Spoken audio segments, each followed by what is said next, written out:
여러분 혹시 이런 이야기를 들어본 적이 있으신가요?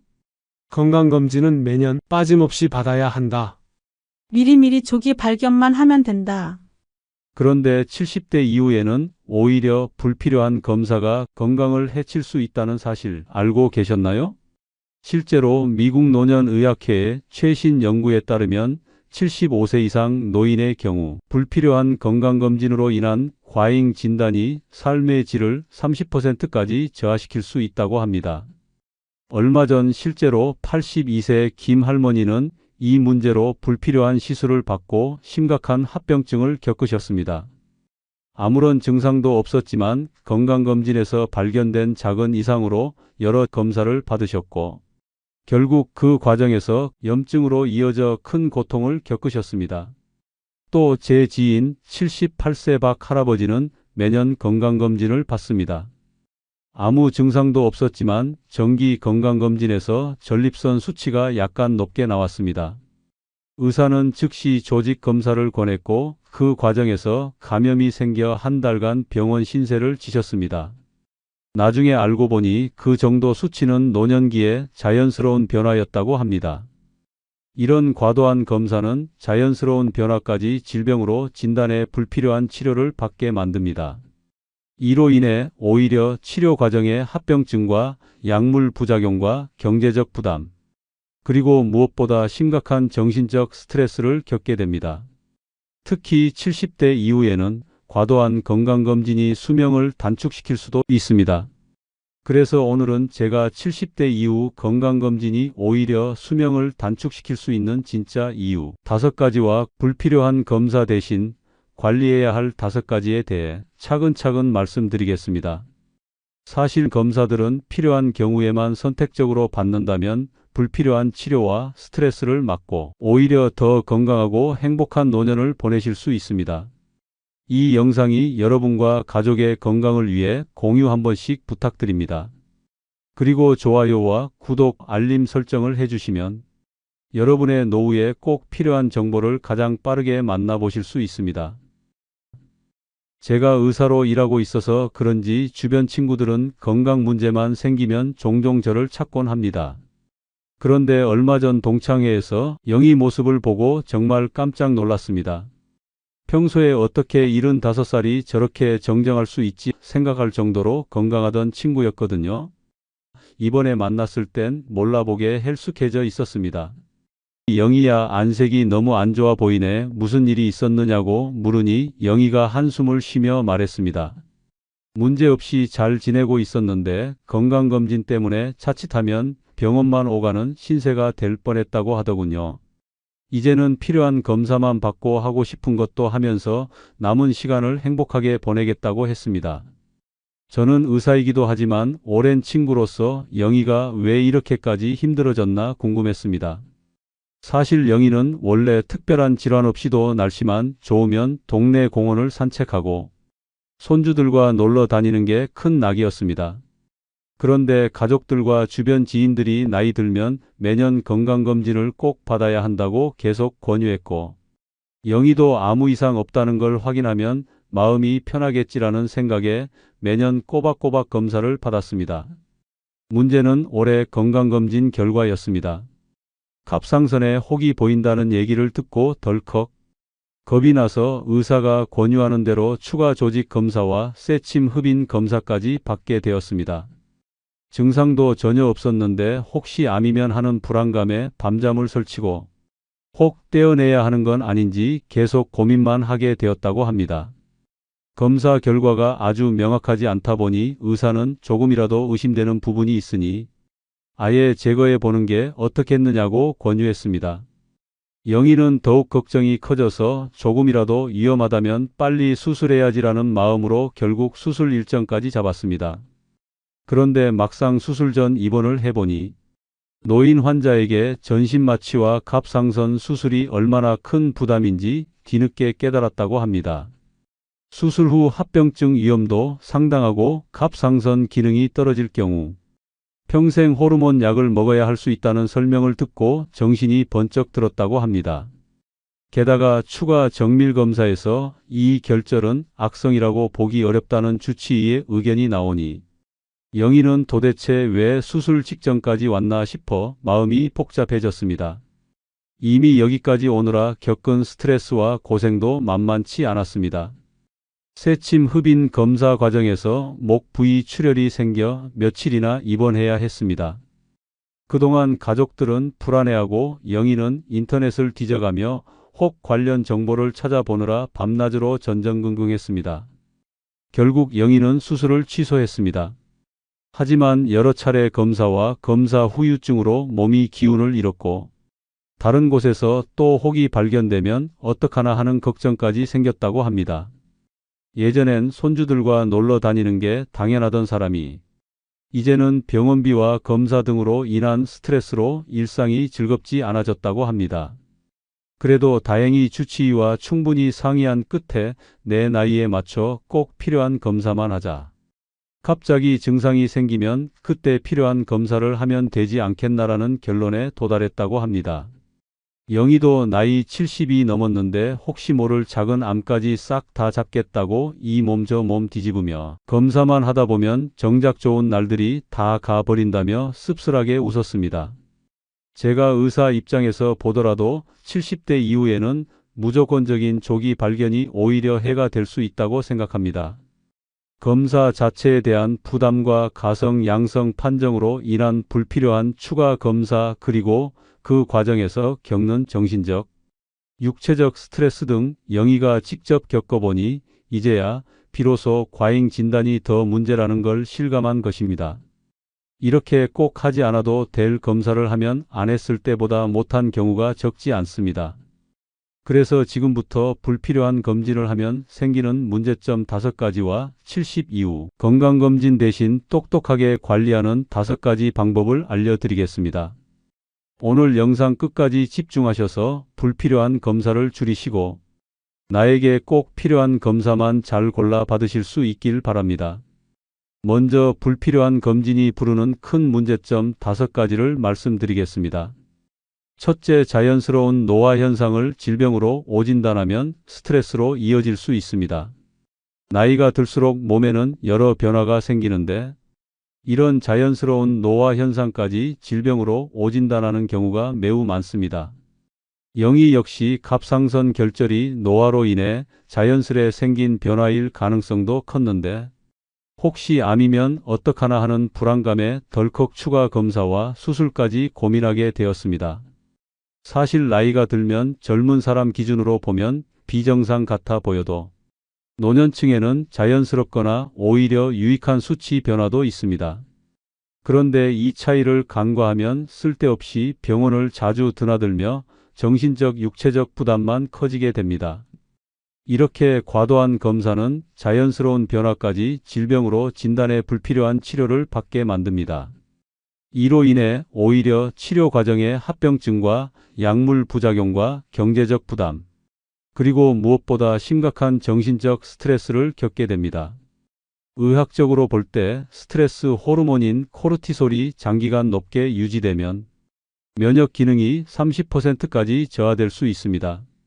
즉, 불필요한 진단으로 인한 스트레스가 실제 건강을 더 해칠 수 있다는 것입니다.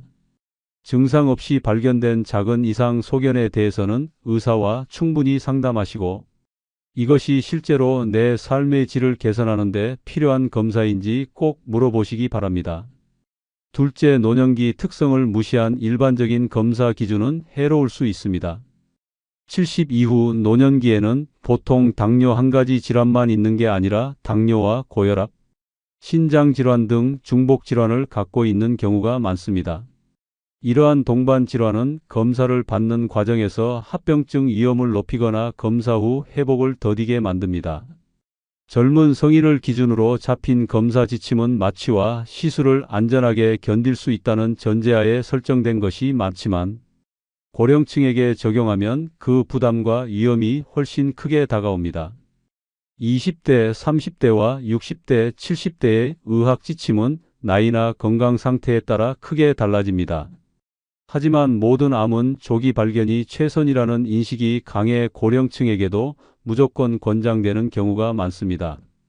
영희 할머니도 조금 의심된다는 말만 듣고 별다른 증상이 없었음에도 곧바로 수술을 고려했습니다. 그러나 실제로는 70세 이후엔 기대수명, 동반 질환 환자의 기능 상태 등을 종합적으로 검토해야 과잉 치료를 막을 수 있습니다. 셋째, 노년기에는 검사 자체가 위험할 수 있습니다. 많은 분들이 검사는 해도 해롭지 않다고 생각하시지만 이것은 매우 위험한 오해입니다. 영희가 받았던 새침 흡인 검사만 해도 목 부위 출혈이 심해 며칠 입원할 정도였습니다. 노인 환자에게 전신 마취와 외과적 수술은 부담이 훨씬 큽니다. 일반 내시경이나 영상검사도 장 천공이나 조영제 알레르기 같은 문제가 더 빈번하게 생길 수 있습니다. 왜 이런 위험이 있을까요? 나이가 들수록 몸의 조직은 더 약해지고 회복력도 떨어지기 때문입니다. 대장 내시경 같은 침습적 검사는 80세 이상에서 천공 위험이 40대보다 약 3배 높다는 연구 결과가 있습니다. 이는 치명적인 합병증으로 이어질 수 있는 심각한 문제입니다. 모든 검사에는 위험이 따릅니다.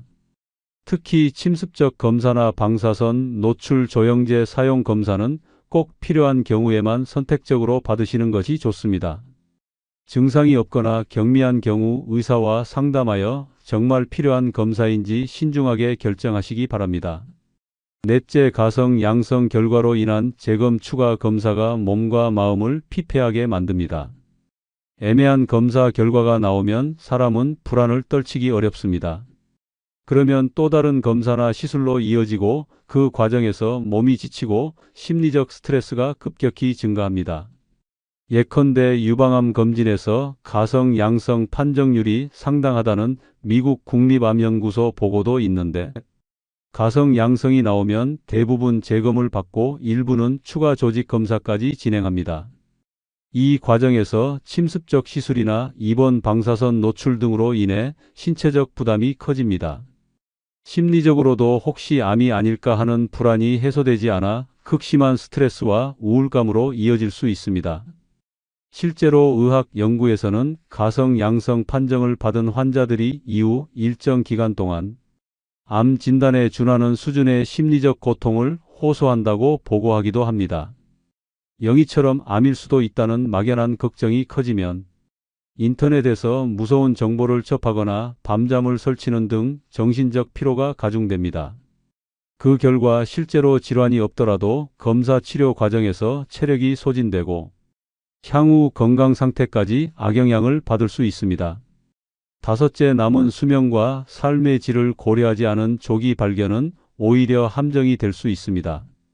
가성 양성이란 실제로는 질병이 없는데도 검사 결과가 양성으로 나오면서 환자에게 불필요한 불안과 추가 검사를 유발하는 상황을 말합니다. 특히 고령층의 경우 검사에서 조금이라도 이상 소견이 나오면 의사 입장에서도 법적, 윤리적 책임을 의식해 더 많은 검사를 권고하게 되는 경우가 많습니다. 문제는 조기 발견이 무조건 수명을 연장해 준다는 믿음이 고령층에서는 이점이 크지 않을 수 있다는 것입니다. 검사나 수술 과정에서 생기는 합병증과 부작용 위험이 더 커질 수 있기 때문입니다. 실제로 영희 할머니처럼 추가 검사와 수술 직전까지의 과정을 반복하면 몸도 쇠약해지고 병원비 부담과 심리적 스트레스가 쌓여 정작 행복해야 할 노년기를 병원에서만 보내게 될 가능성이 높습니다. 그렇다면 이제부터는 우리가 어떻게 해야 할까요? 아무 검사도 안 받고 지내면 되는 걸까요? 그건 또 아닙니다. 증상이 있거나 가족력이 있거나 과거에 질환을 앓은 적이 있다면 당연히 적절한 검사와 관리가 필요합니다. 단 무조건 모든 암은 조기 발견이 최선이라며 매년 온갖 검사를 다 하는 건 오히려 해가 될 수 있습니다. 특히 70세 이후에는 검사 자체가 위험해질 수 있고 결과 해석도 더 신중해야 하며 치료 과정에서 얻는 이득이 과연 내 삶의 질을 높여줄지 꼼꼼히 따져봐야 합니다. 그래서 제가 불필요한 검진을 최소화하고 꼭 필요한 관리는 놓치지 않는 5가지 방법을 말씀드리겠습니다. 첫 번째, 내 몸 상태와 가족력 동반 질환을 고려해 맞춤형 검사를 받으세요. 풀 패키지 검진이 아닌 필요한 부위만 필요한 시기에 필요한 항목만 하는 것이 핵심입니다. 예컨대 가족 중 대장암 이력이 있다면 대장 내시경은 조금 더 자주 받아야 하겠지만 특별한 위험 요인이 없는 80대 어르신이 매년 풀 패키지 검진을 받는 건 큰 부담만 남길 수 있습니다. 고령층에서 특히 가성 양성이 잘 나오는 전립선암 PSA 검사, 유방암 검진 등을 연장할지 중단할지는 반드시 내 건강 상태와 기대 수명을 고려해 의사와 상의하셔야 합니다. 특히 70세 이후에는 다음 5가지 검사는 꼭 필요한 경우에만 선택적으로 받으시길 권해드립니다. 첫째, 대장 내시경입니다. 폴립이 암으로 변하려면 아주 오래 걸리는데 70 이후 고령자는 내시경 검사 자체가 위험할 수 있습니다. 장에 구멍이 나거나 출혈이 생길 수 있기 때문입니다. 특별한 증상이 없으시면 대변 검사 같은 간단한 방법으로 대체하시고 이상한 증상이 있을 때만 내시경을 받으시는 게 좋습니다. 둘째, 남성분들 전립선 검사입니다. 70세 이후 특별한 증상 없으시면 굳이 안 받으셔도 됩니다. 제가 40년 의사 생활을 하며 보니 노년기 전립선암은 대부분 아주 천천히 자랍니다. 그런데 검사에서 이상이 나오면 조직 검사 수술 과정에서 감염이나 소변 문제가 생길 수 있습니다. 소변이 불편하거나 특별한 증상이 있으실 때만 검사 받으시기 바랍니다. 셋째, 여성분들 유방 촬영술입니다. 74세 이후에는 정기검진의 이점이 크지 않다고 알려져 있습니다. 건강 상태가 매우 좋고 10년 이상 기대 여명이 있는 분이라면 의사와 상의 후 계속할 수 있지만 대체로는 만져지는 혹이나 특이 증상이 있을 때만 검사 받으시면 됩니다. 넷째, 풀바디 스캔이라고 온몸을 다 찍는 고가 종합검진은 정말 조심해야 합니다. 아무 증상 없이 이런 검사를 받으면 사실은 별 문제 없는 작은 이상도 다 발견돼 더 많은 검사를 하게 되고 그러다 보면 몸도 마음도 지치게 됩니다. 78세 박 할머니도 이런 검사에서 발견된 작은 이상 때문에 6개월 동안 병원을 들락날락하며 고생하셨습니다.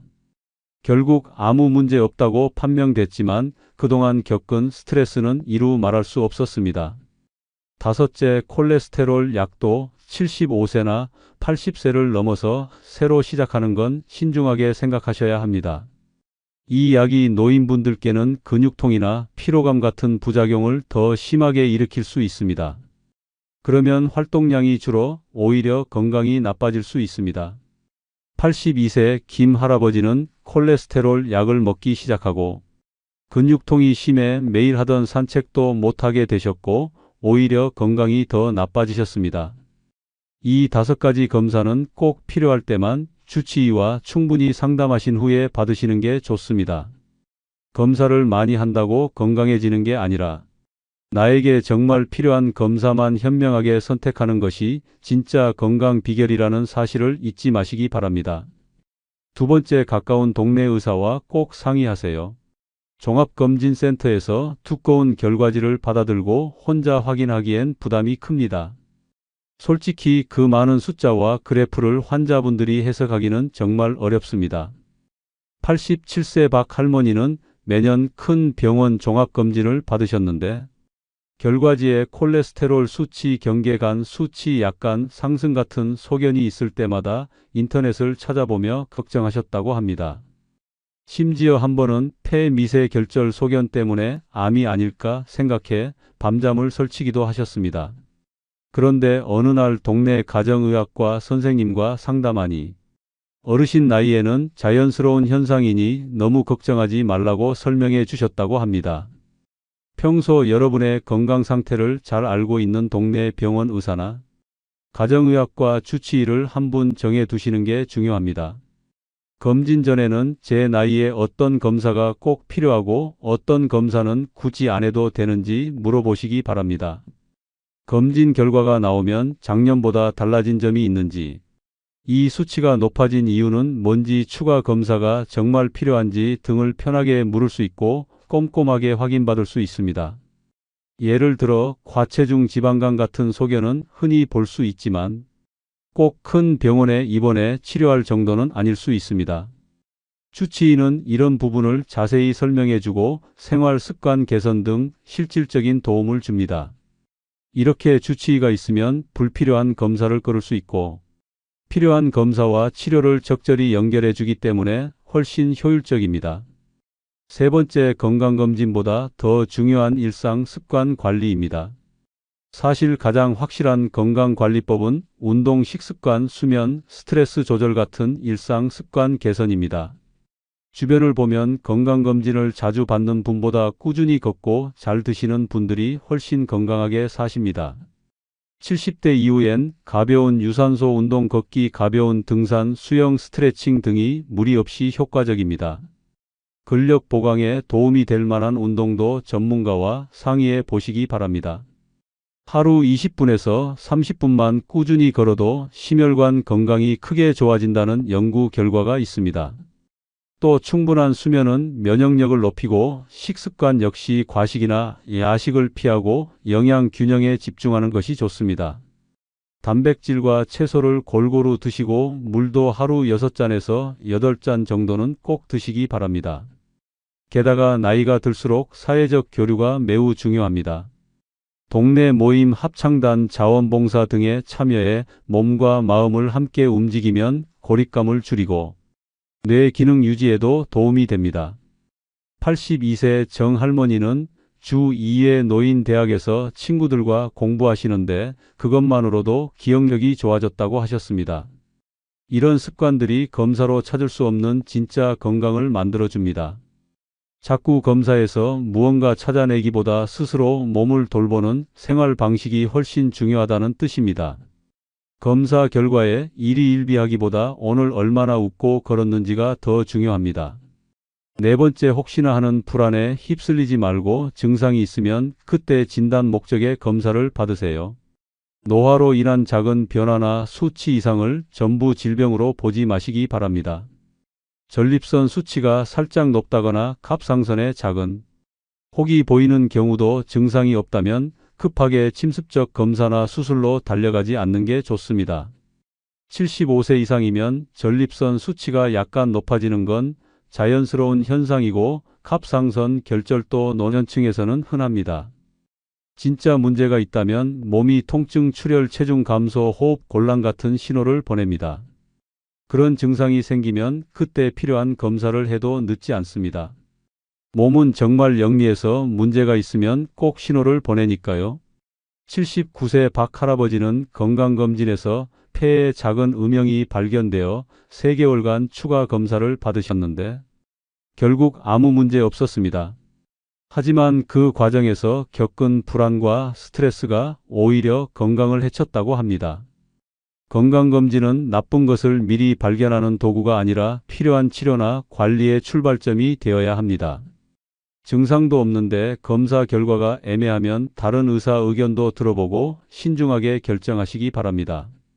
혹시나 하는 불안보다는 지금 내 몸 상태에 더 귀 기울이는 것이 현명한 건강관리 방법입니다. 마지막으로 내 삶의 가치와 행복에 초점을 맞추세요. 70대 이후 건강관리의 목표는 몇 년 더 사느냐가 아니라 얼마나 편안하고 만족스러운 삶을 누리느냐입니다. 제가 만난 많은 어르신들 중 가장 행복해 보이는 분들은 건강검진 결과에 집착하기보다 매일의 작은 기쁨을 소중히 여기는 분들이었습니다. 실제로 80대에 무리한 수술을 했다가 회복 과정에서 더 힘들어 하시고 결국 여생을 병원에서 보내는 분도 적지 않습니다.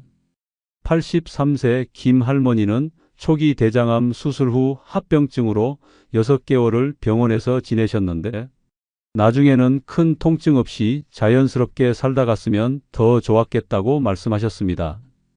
반면 내 나이에 굳이 전신 마취와 큰 수술은 안 하겠다고 결정하시는 분들도 있습니다. 그러면 그 시간에 여행도 가고 손주들과 시간을 보내며 삶의 질을 높일 수 있습니다. 87세 박 할아버지는 폐에 작은 종양이 발견됐지만 큰 수술 대신 증상 관리만 하기로 결정했고 그 후 2년 동안 아들 가족과 제주도 여행도 다녀오고 평소 못했던 그림 그리기를 시작하셨다고 합니다. 어느 쪽이 옳고 그르고는 없습니다. 다만 내가 진짜 원하는 삶이 무엇인지 잘 생각하고 그 목표에 맞춰 의료적 결정을 내리는 것이 중요합니다. 의사인 저도 환자분들께 항상 여쭤봅니다. 이 치료나 검사가 어르신의 삶을 더 행복하게 만들어 드릴까요? 노년기의 진정한 건강은 의료기기로 찾아낸 미세 이상 소견이 아니라 내가 좋아하는 일을 할 수 있는 체력과 마음의 여유를 갖는 것입니다. 매일 가족과 대화하며 웃고 동네 산책을 즐기고 좋아하는 음식을 맛있게 먹는 것이 건강검진 결과보다 훨씬 중요한 진짜 건강지표가 아닐까요? 지금까지 불필요한 검진이 왜 수명을 단축할 수 있는지 그 위험성과 함께 대안이 될 수 있는 5가지 방법까지 살펴봤습니다. 결국 나와 가족이 편안하고 행복한 노년을 보내기 위해 꼭 필요한 검사와 불필요한 검사를 가려낼 줄 알아야 한다는 이야기입니다. 고령층에서는 발견 자체가 과잉 치료의 문을 열 수도 있다는 점 기억해 두시면 좋겠습니다. 물론 뭔가 수상한 증상이 실제로 나타났을 때 해당 부위를 검진하는 것은 여전히 중요합니다. 증상이 있을 때 하는 진단 목적의 검사는 반드시 필요하니까요. 오늘 말씀드린 내용은 일반적인 권고사항입니다. 특별한 가족력이나 중증 위험 요인이 있으신 분들은 담당 전문의와 맞춤 상담을 하셔야 합니다. 모든 분에게 똑같은 기준을 적용할 수는 없으니까요. 혹시 주변에 매년 무조건 모든 검사를 받으시고 그 과정에서 과잉 진단과 스트레스로 힘들어 하시는 분이 계시다면 오늘 내용 공유 한번 부탁드립니다. 분명 도움이 되실 거라고 생각합니다. 90세가 넘어서도 건강하게 사시는 분들을 보면 공통점이 있습니다. 바로 삶을 즐기고 사소한 건강 이상에 지나치게 연연하지 않는다는 점입니다. 건강검진은 도구일 뿐 그것이 우리 삶의 목적이 되어서는 안 됩니다. 오늘도 시청해 주셔서 감사드리며 영상이 유익하셨다면 좋아요와 구독 부탁드립니다. 알림 설정까지 해주시면 앞으로도 노년 건강을 위한 더욱 알찬 정보를 빠르게 만나보실 수 있습니다. 그럼 다음 영상에서도 여러분의 건강하고 행복한 삶을 응원하며 더 좋은 이야기로 찾아뵙겠습니다. 지혜 아침이었습니다. 감사합니다.